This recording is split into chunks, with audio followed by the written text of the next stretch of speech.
Hi, I'm Derrick Jensen. This is Resistance Radio on the Progressive Radio Network. My guest today is Paul Bogard. Paul Bogard is the author of The Ground Beneath Us, From the Oldest Cities to the Last Wilderness, What Dirt Tells Us About Who We Are, published by Little Brown on 21 March 2017. He's also the author of The End of Night, Searching for Natural Darkness in an Age of Artificial Light, published in North America by Little Brown and in the UK and around the world by Fourth Estate / Harper Collins. A native Minnesotan, Paul grew up exploring the forest and watching the stars near a lake in the northern part of the state. Today we talk about the environmental effects of light pollution. So first, thank you for your work, and second, thank you for being on the program. It's great to be here. So the first question, I guess, is what is light pollution? Yeah, the basic definition of light pollution is the overuse and the misuse of artificial light. And I'm always quick to say when I'm giving talks or talking to people that, the problem isn't necessarily artificial light. It's how we're using it. And it's an important distinction because we are going to have artificial light. People like it. And the question is really, are we going to use it in thoughtful, intelligent, responsible ways, or are we just going to spray it all over the place in ways that are harmful to us and harmful to ecosystems, a big waste of money, and ultimately endanger us more than make us safe. So the issue is that we're just using way more artificial light at night than we need to be using, and we're incurring all these unnecessary costs that aren't making anybody any safer, and in fact are probably making most of us more prone to accident and danger. So, well, you said the phrase "spray it all around," which sort of anticipates my second question of what is the extent of light pollution. If it's being sprayed all around, then I presume that means there's a lot of this so-called light pollution. Yeah, there's a lot of it. There's far more of it than I think most people really realize. And I'll give you a couple examples. If you look at, for example, the NASA has, photographs of the Earth at night taken from space, and we've all seen those photographs of all the cities are lit up, and many of us have seen the compilation image where the Earth is the Earth at night, where all the world cities are lit up. And it gives the impression that I think a lot of people think, which is, yeah, there's a lot of light in the cities, and that's to be expected. But, if you get outside the cities where, it's still dark. And that is not true anymore. It is darker outside of the cities, darker in the countryside mostly than it is in the cities.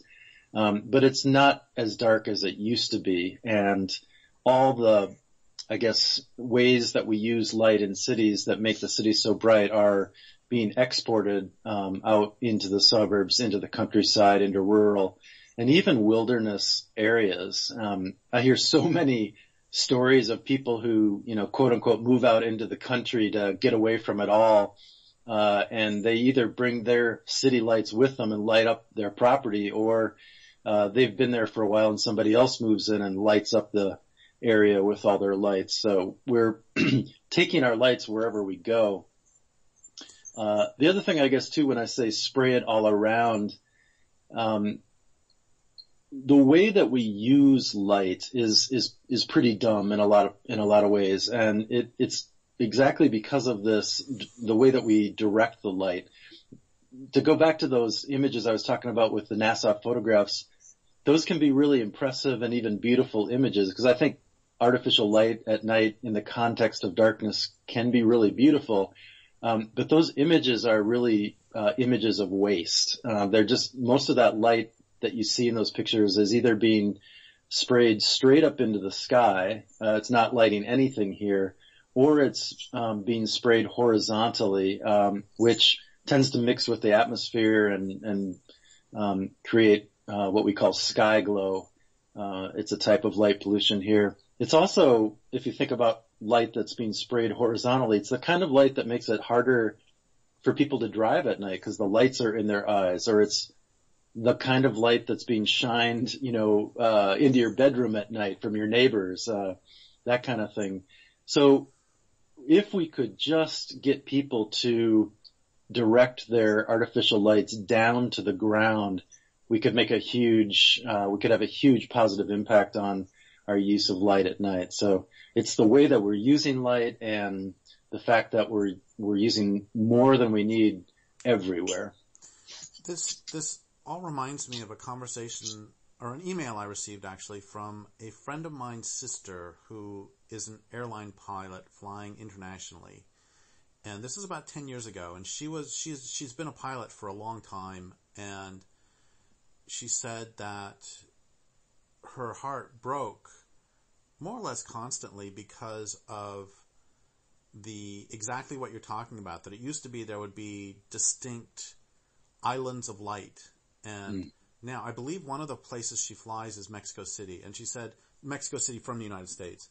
And she said it will be, now it's a continuous, I don't remember the word she used, but it is no longer simply islands of light, but there's light everywhere.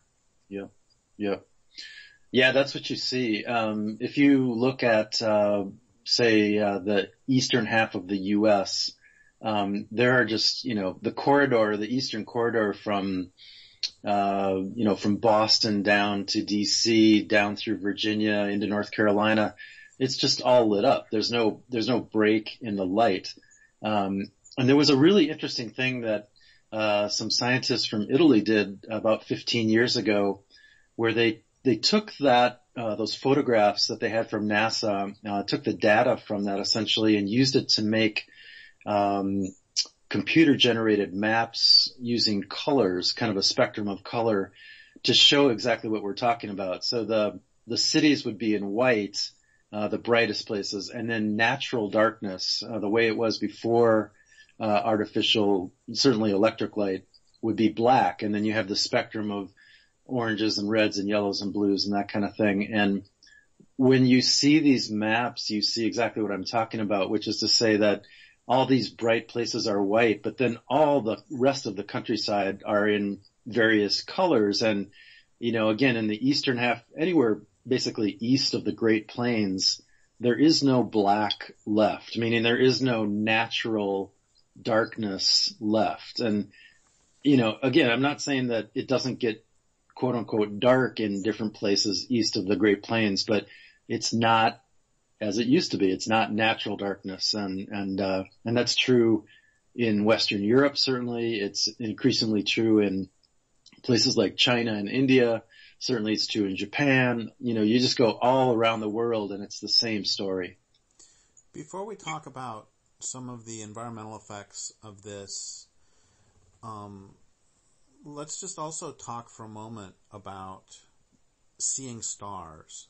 And I know when I was a child, people who've read my work know that my family home was abusive, and one of the solaces I had was to go outside and look at the stars. And I grew up in Colorado, and the stars were magnificent. Yep. And then later I lived in Nevada, and there's a sense in which one can say they've not lived unless they've seen the stars in the high desert. No doubt. And you've talked about how there are people who don't see stars.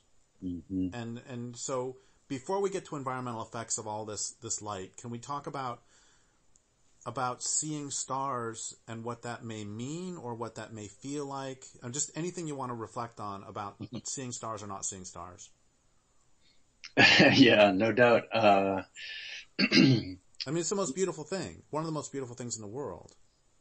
It's the most amazing experience. And what I like to say is that we've taken what was once one of the most common human experiences, which is, walking out the door at night and coming face to face with the universe.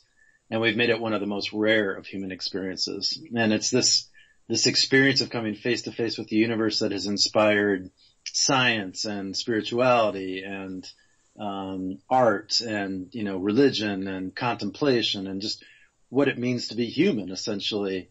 and we've made it one of the most rare of experiences. So when I talk about the costs from light pollution, we can talk about all these things, the tremendous waste of money and the effects on human physical health. And I know we want to talk about the environmental costs, which are the most dear to me and the most important. There are also these, really oftentimes intangible costs, that come from just this experience of seeing the stars. And I think that, what I often will say in talks is that if you've grown up in America over the last probably, 35, 40 years, you've grown up swamped with light, most likely. And you really have no idea what a starry night really looks like. I see this in my students in Virginia who, when I say, class of 30, how many of you have seen the Milky Way?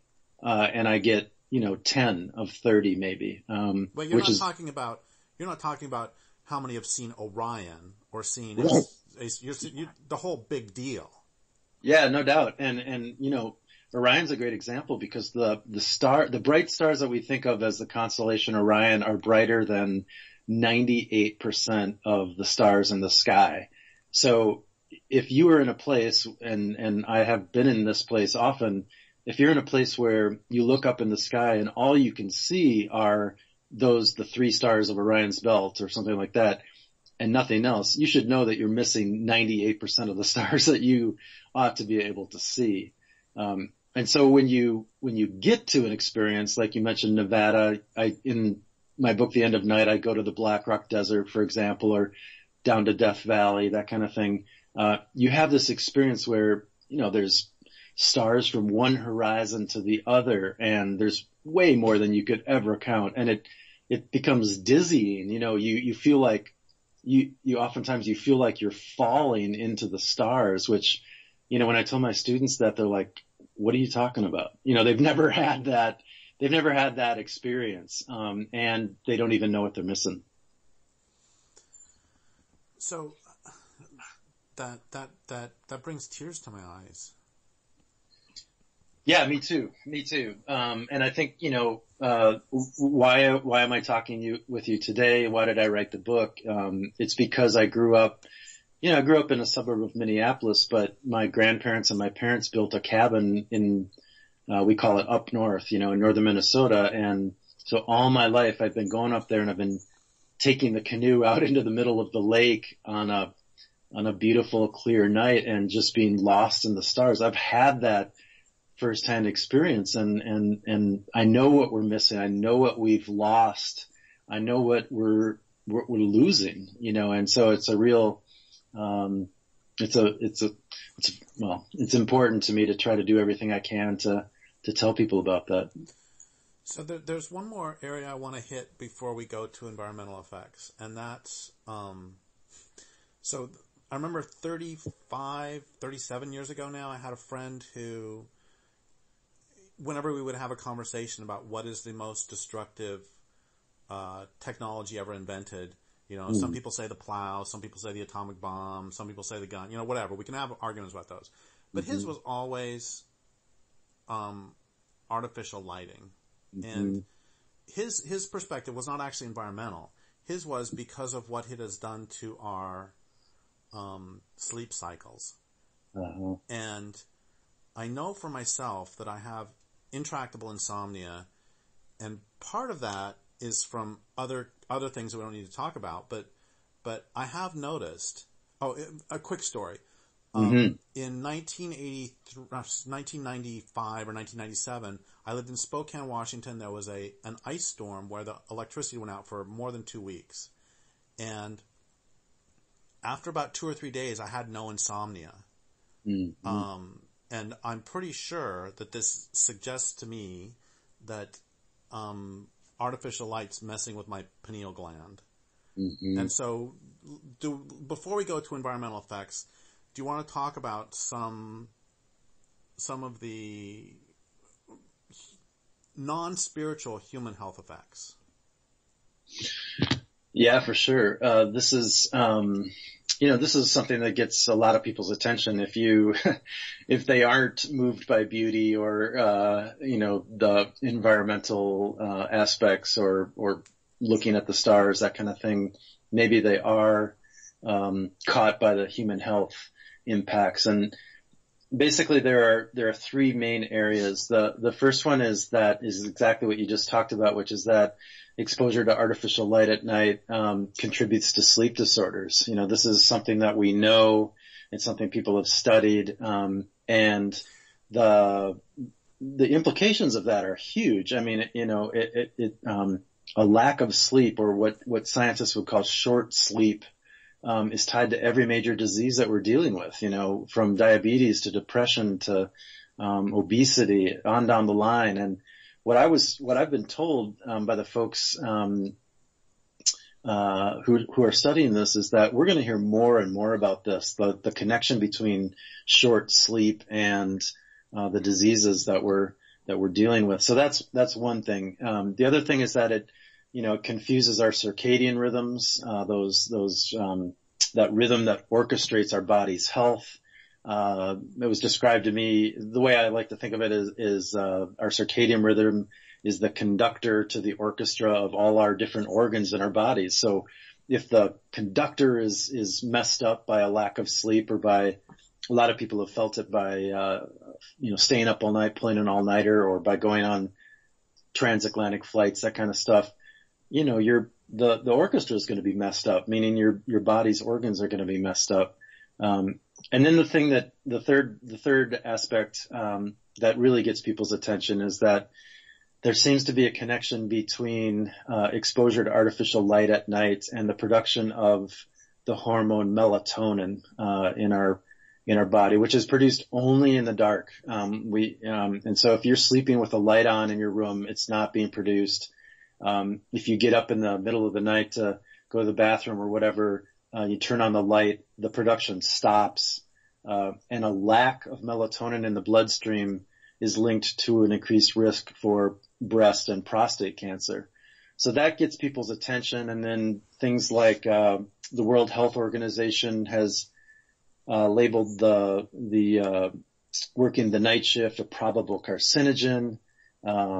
Just last summer, the American Medical Association came out with a warning on exposure, especially to blue light at night. And we could talk about that, how we're seeing a lot more blue light everywhere we go. So there seems to be, there's a real concern about the human, physical health effects of artificial light at night. I think two other things, and then and then we can move on. But one of my friends who's in Italy, who's an astronomer, said to me, we have taken, we're basically running an experiment on ourselves, because we've never evolved to be exposed to this much artificial light at night. Our bodies we're not used to it, so we don't know what happens over a number of years, but we do know that it's entirely unnatural. And that's the other thing, and it leads into the environmental aspects, which is that life on Earth evolved with bright days. We need sunshine, but also with dark nights. We need darkness. And so to think that we can just fill our nights with artificial light and have it not affect us or our fellow creatures just seems to me, if we haven't figured it all out, if the scientists can't tell us exactly what's happening, it still makes common sense to me that it's not such a great thing. And one last thing before we go to environmental effects is, what I know is from that 2 weeks is it is the two points about this. One is that is the only time in my adult life when I have experienced complete restedness. Mm-hmm. It was so, I remember waking up like at 3:00 in the morning and looking at the clock with the little luminescent dials and seeing it's 3:00, and it's like, I have 4 more hours to sleep. Yeah. And going back to sleep and waking up at 7 fully refreshed, which is something that just doesn't happen to me. So it was a sense, this is as sad in its own way as not seeing the stars. That this was, I understood what it meant to be fully rested. And that's an extraordinary statement for a 56-year-old man to say, that I only experienced this for 2 weeks when the lights were forcefully out, which brings us, we don't really have to talk about this, but which brings us, I mean, there's an easy solution then, which is I just turn off my lights, but it's so damn addicting, you know?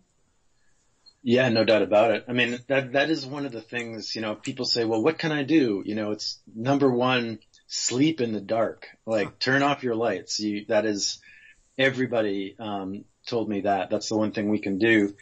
The other thing that's really interesting about what you just said about waking up at 3:00 is that there's a historian at Virginia Tech who, in his research on Europe before electric lighting, actually discovered what he calls first sleep and second sleep, which is to say that people would essentially go to bed when it got dark and sleep for a while, and then they would wake up, at 3:00 in the morning and do whatever. Some people would get up and, go see their friends. Some people would make love. Some people would, have a conversation with their partner, whatever.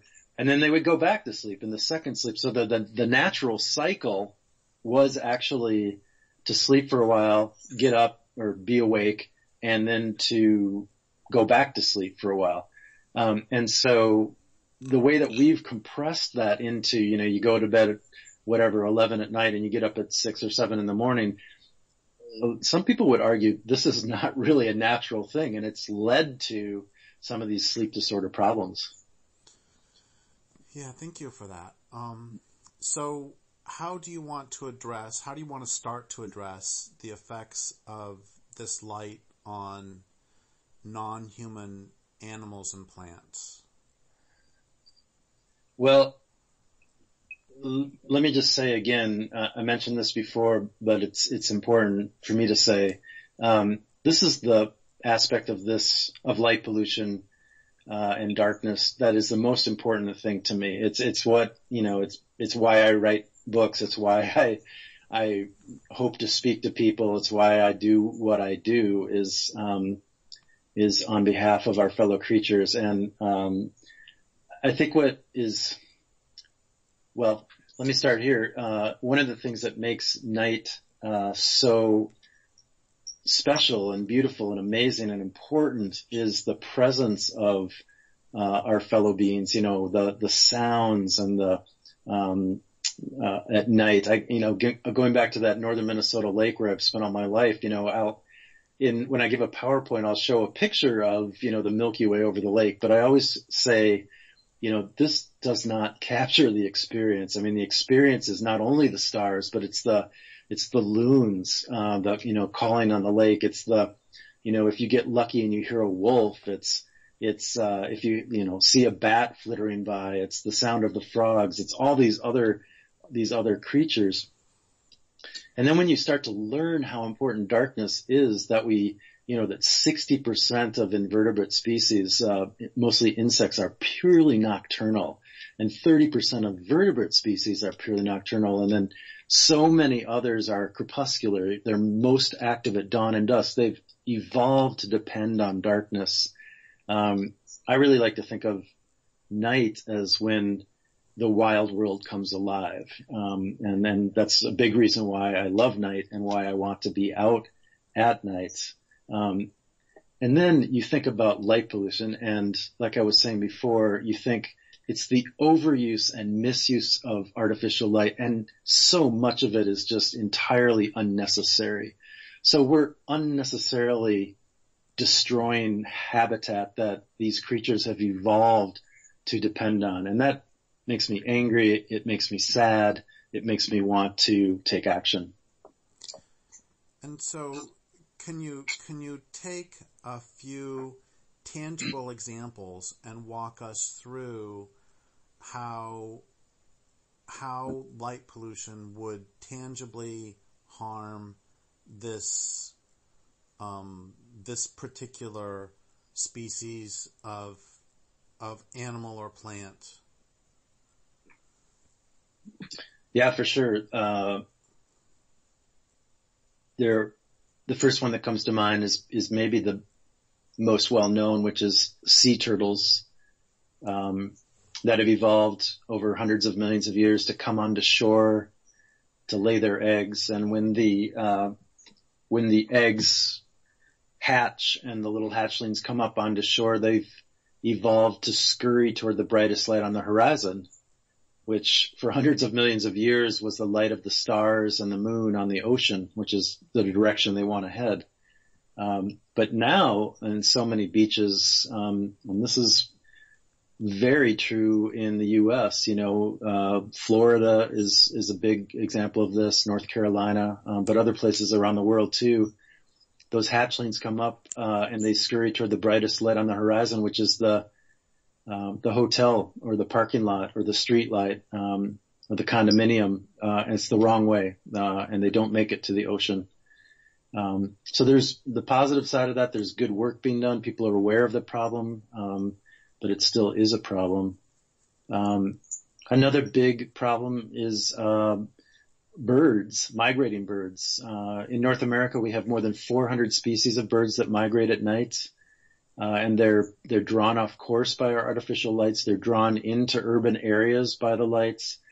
And a lot of the birds that fly into our windows during the daylight hours are birds that, flew into the urban area at night, drawn by the lights, and they get trapped in that urban area. And then they hit the windows when they're trying to find their way out the next day.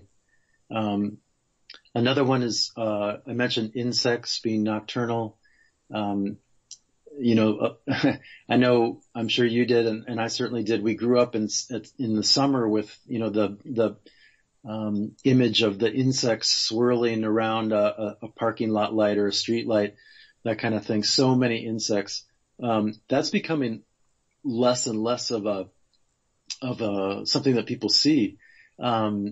Insects are being essentially hoovered out of the ecosystems by our lights. They're drawn to the lights.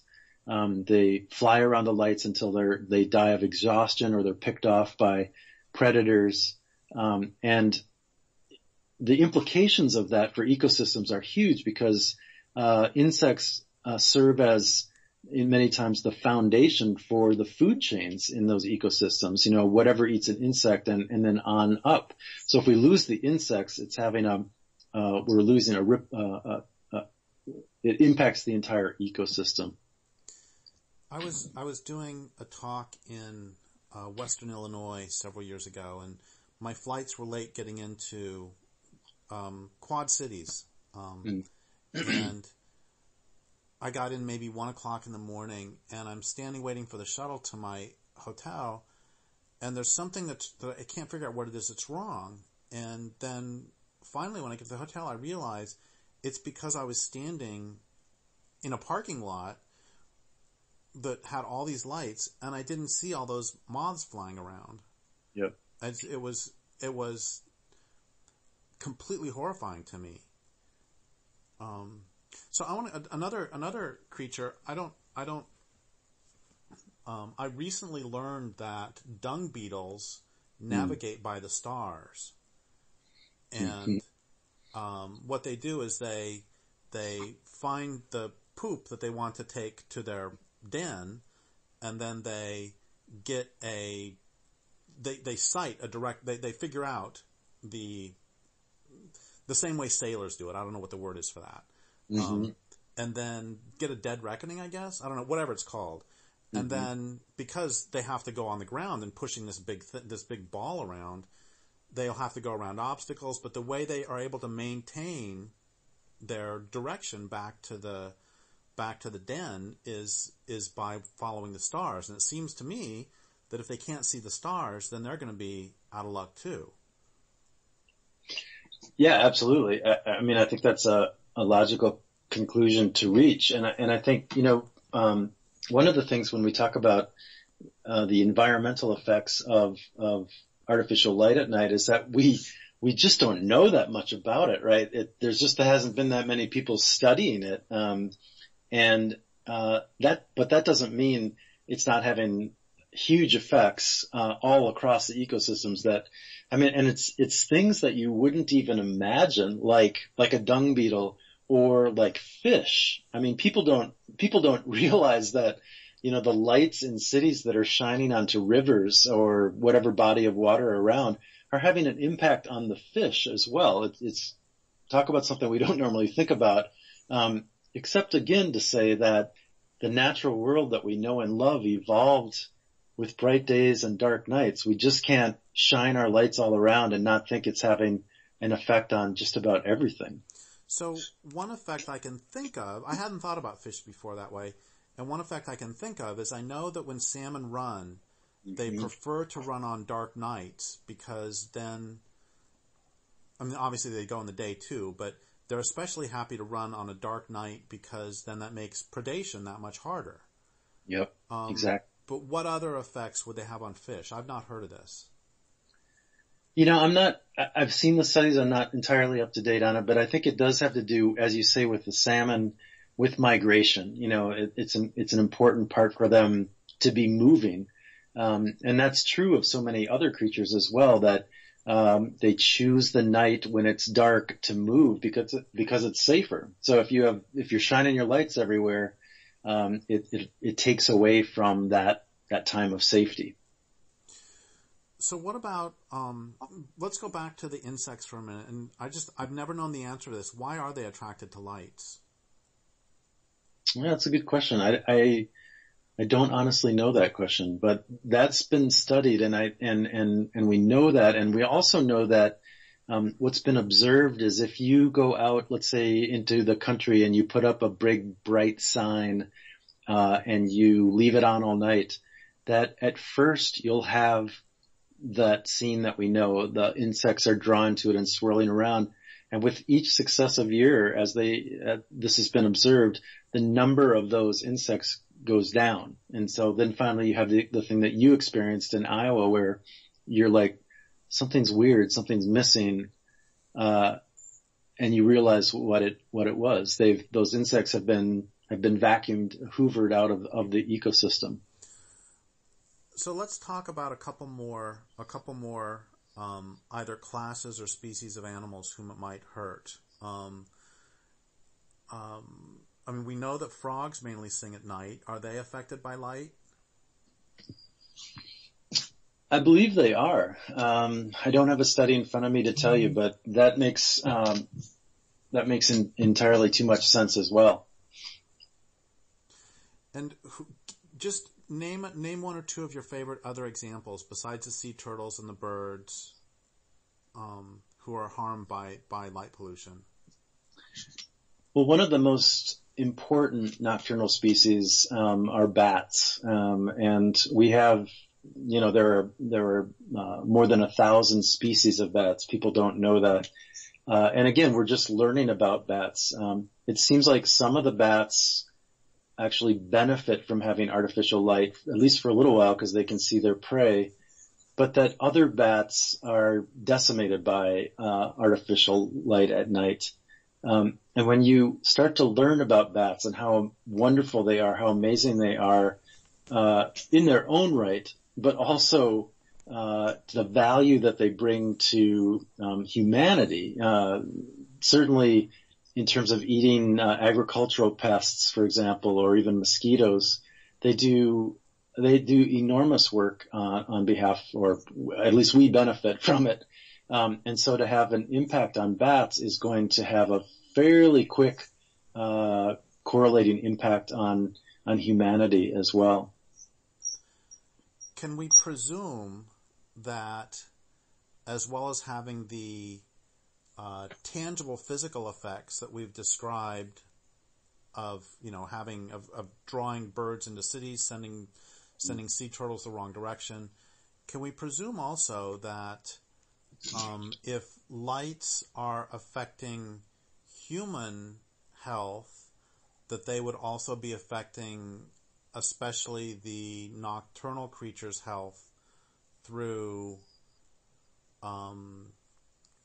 some of the same means, or at the very least through stressing them out? Because if you're a very shy creature who likes the dark, if you're a mouse, for example, and all of a sudden it's very bright and you have to run across a path that normally would have been dark, which would have been semi-secure, and now it's light, which means you're going to be terrified as you do it, it would seem that that has to have some serious health effects too.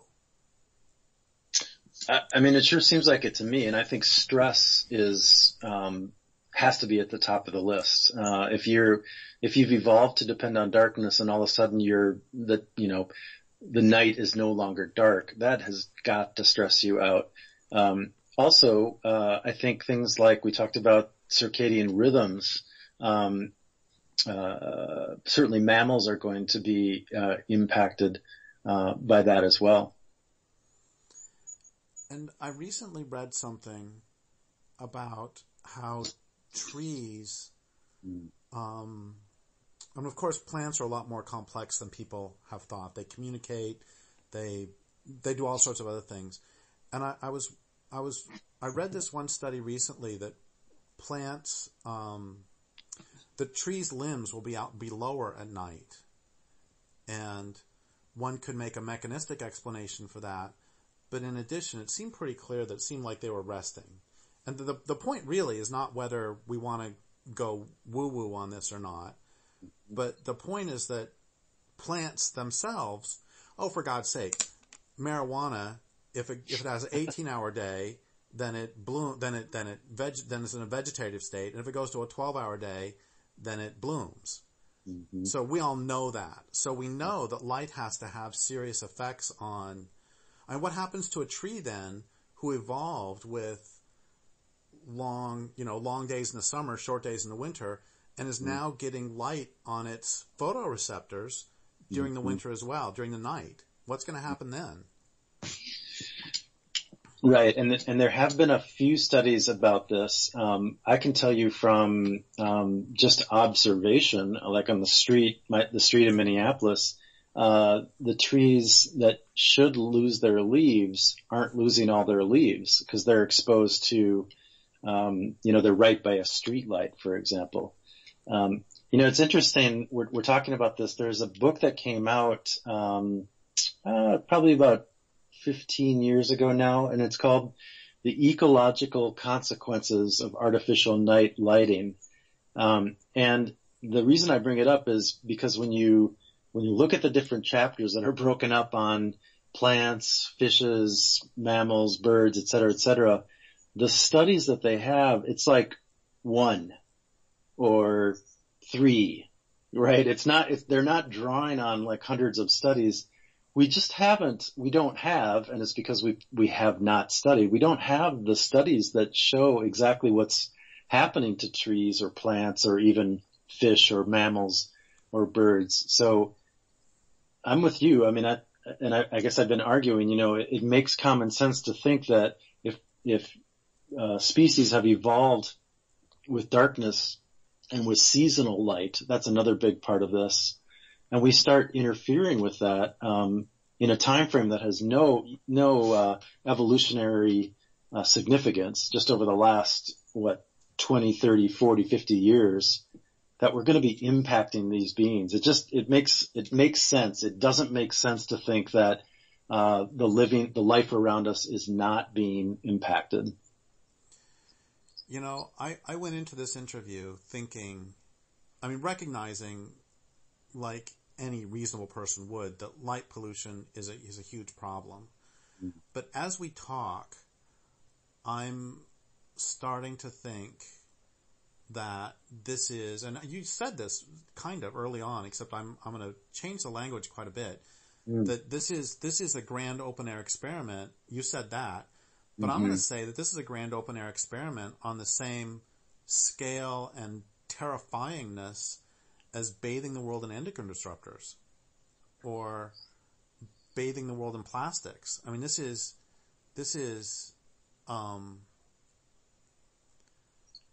really scary. I completely agree with you, with one addition, which is to say that, compared to like those two examples, light pollution is pretty easy to solve. Like we know what to do. We know how to, whether it's turning a light off or, as I was saying before, at least shining it down, whatever you want to do. This is a problem that we can have a huge impact on or even solve. And people sometimes say to me like, well, I'm so glad that you're picking up on the fact that this isn't true, but they say this doesn't seem like such a big deal, right? It's, compared to all these other problems, light pollution doesn't seem like a big deal. And my response to that is like, great, let's solve it. And then we can move on, we can pour more energy into these other issues.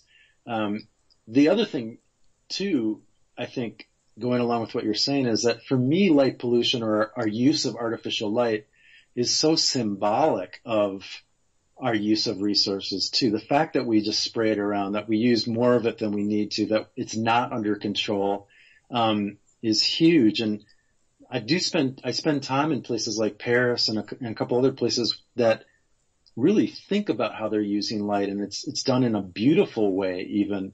The fact that we just don't think about it, we just blast it everywhere, more light the better, is really reflective, I think, of our use of resources in general. That's one of the things I think about a lot is, I'm known for saying that civilization itself is inherently unsustainable, but that doesn't alter the fact that if I were made sort of the empire of all things ecological, that the first thing I would do would be to get rid of retractable stadium roofs. It's like there is so much that's just so wasteful that we don't need to cut to the bone until we've gotten rid of the stuff that's completely useless. Yep. So in that context, we have about 5 or 6 minutes left, and can you go through some of the, recognizing that these don't solve every ecological problem in the world, but what are some of the tangible solutions that we could? I'm going to anoint you emperor of all things light. And so in the short term, so you can't get rid of capitalism, you can't get rid of civilization, you can't do the larger global things, but you can make tangible suggestions within the context of this whole destructive culture. So what would be your suggestions regarding light? Well, we need to think about, to rethink the way that we use it and to not see it as something that we can use wastefully. We need to think about how do we use light in thoughtful, intelligent, even beautiful ways that are good to our neighbors, whether they're our human neighbors or our other creatures that share this world with us. Once we do that, then the solutions start to flow. And that can be on the individual level. If you own a house, turn off your lights at night. Turn off the lights around. You don't need to leave your lights on. But one thing we haven't talked much about, which is always a bugaboo for people, is that, we need all these lights for safety and security. And there actually really is no research that would support that. It's a sense that we have. So turn off your lights, or turn off most of your lights, right? If you own a building, you can do a similar thing. If you live in a small town or suburb, you can, or a community of any size, you can work on what are called lighting ordinances. And basically you're saying, okay, we're going to have light, but we're going to have this kind of light, and we're only going to have so much light. You can be proactive that way. One of the big problems right now, or one of the big issues right now, is that light emitting diodes, or LEDs, are coming everywhere, including to our street lights. And if they're not where you live already, they will be. If they're not where you live right now, that's fantastic. That's a great opportunity to get to the people, the city council, who makes those decisions, and say, hey, when LEDs come, when the salesman comes by and says, hey, I've got these great LEDs, they're going to save you 30% energy right off the top, you say, awesome, we'll take them, as long as they reduce light pollution, as long as they make things better. So that's a real proactive thing. We can put into our building codes, we will have a certain kind of light, like we have certain size of doors, right? That would take that would have a huge impact. And we can start to price, it goes along with so many other issues, but if we started to price our energy realistically, that would have a big impact. One of the things a guy told me when I was researching the book was, when we start plugging in our cars at night, you're going to see a lot less light pollution because people are going to not be willing to just spray light all around when it costs what it really should cost, rather than this artificially low electricity that we use. And you've mentioned turning lights off, and that is something that's actually being done, I've heard, in places, in skyscrapers to save birds. It is, absolutely. There's a number of programs in this country and in others. Sometimes they're called lights out programs. They typically happen during bird migration seasons in the spring and the fall. That's something that, that can be done. We're also turning lights off in, and this is happening more, in Europe. I'm thinking especially of the UK where communities are choosing to turn their lights off, say after midnight, to save energy, to cut carbon emissions. And their fears are, they have people who are afraid of the same thing, like, oh my gosh, if we turn off the lights, we're going to be overrun with criminals. And actually what they're finding is that, for the most part, crime goes down rather than up when you turn off the lights. So it is possible to do. And if we go all the way back to kind of where we started, which is to say that so many of us have grown up swamped with light, and we think that nighttime looks as, this is what night is supposed to look like. Like you're supposed to see the white clouds in a night sky, right? Not knowing that you only see white clouds because they're all lit up with wasted light. If we understood what night was supposed to look like, we could get back to it, without that much trouble. So my last question is, if you were, once again, Emperor of all things light, and they make you the Emperor of all things light environmental research, and you said there aren't many studies. Like, what studies would you like to see done post haste? Name 2 or 3, or 1 if you just want. Yeah.